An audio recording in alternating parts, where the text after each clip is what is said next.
If you've lifted a corner of your raised bed only to see termites crawling beneath, you know that sinking feeling. The fear that your hard work, your thriving soil, and maybe even your wooden frame are under siege. Termites in a garden bed are more than just a nuisance. They're a slow, quiet force that can hollow out the very structure you depend on for healthy crops. But here's the thing most people don't realize. The solution doesn't require toxic chemicals, expensive treatments, or tearing out your entire bed.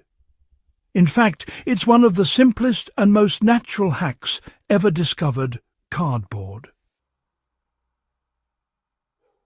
Yes, the same stuff used in shipping boxes can outsmart termites and even help rebuild your soil in the process. This method isn't new. Early gardeners and even wartime homesteaders used it as a double-duty soil builder and pest trap. And today it still works better than most store-bought fixes when applied correctly. Let's break down exactly why this works and how you can use it to protect your raised beds while enriching your soil. Before you lay down a single piece of cardboard, it's important to understand what draws termites in the first place. Termites don't appear out of nowhere. They're opportunists searching for the perfect blend of moisture, cellulose, and shelter. Raised beds made of untreated wood, especially those in shaded or damp spots, are an open invitation. Beneath that surface mulch, where moisture lingers and organic matter breaks down, termites find exactly what they want: soft, partially decomposed material and stable humidity. What this means for you is that the problem isn't the insects themselves. It's the environment that attracts them. By understanding that termites are drawn to damp, oxygen-poor soil and decomposing cellulose, you can use that instinct against them. And that's where cardboard comes in.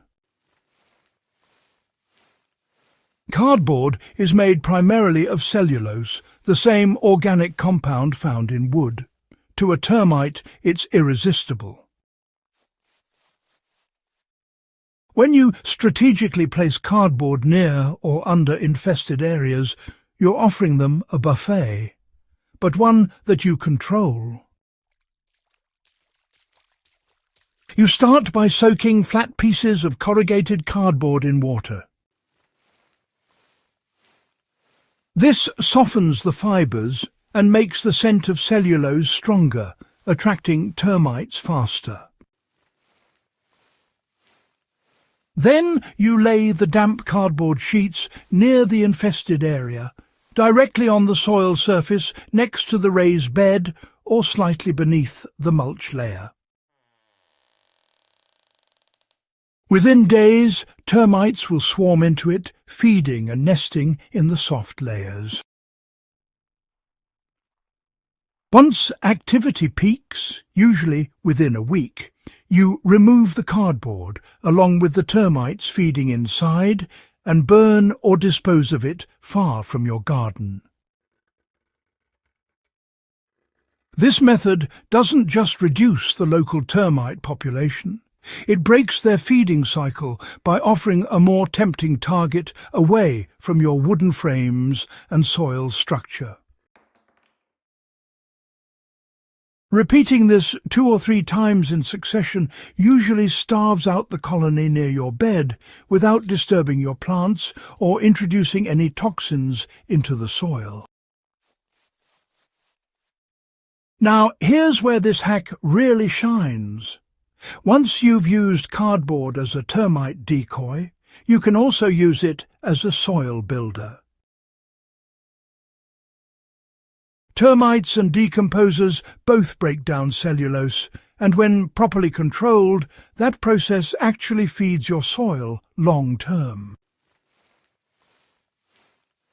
The trick is to use clean, chemical-free cardboard, no coloured ink or glossy coatings at all, and layer it deep in the base of your bed or compost pile after you've removed any infested layers. When you place the cardboard in contact with healthy soil and cover it with compost or mulch, it slowly decomposes, creating a habitat for beneficial microbes, fungi, and earthworms. This decomposition adds humus to the soil. That's the dark, sponge-like material that holds onto moisture and nutrients so well. So, in essence, the same material that draws termites can also help rebuild the natural soil balance that keeps them away. In practice, this means that after the pest issue is controlled, you can cut up your leftover cardboard, soak it again, and layer it at the bottom of your raised bed before adding compost and soil on top. Over the months ahead, it'll decompose safely while improving your soil's structure and water-holding capacity. Even after using the cardboard trap effectively, prevention is key. You know, staying ahead of the problem really makes all the difference. Termites thrive in constantly damp conditions, so improving drainage and air circulation is essential. Honestly, it's one of the simplest ways to keep your garden healthy. If your raised beds sit directly on the ground, adding a layer of coarse gravel or sand beneath the frame helps reduce moisture buildup. This small step really can make a big impact. Using treated or rot-resistant lumber like cedar, cypress or reclaimed hardwood also gives you an edge against future infestations. You can also apply this principle naturally by using diatomaceous earth or wood ash along the outer edges of your bed. Both act as physical deterrents, drying out termites before they can establish themselves. Combined with the cardboard trap method, this creates a full defense system that doesn't rely on harmful chemicals or expensive professional treatments. During the Great Depression and World War II, resourceful gardeners didn't have the luxury of modern pesticides or commercial pest control, you know. They relied on understanding ecology, knowing how to attract or divert pests naturally. Quite clever, really. The cardboard trick is a perfect example of that old-world wisdom.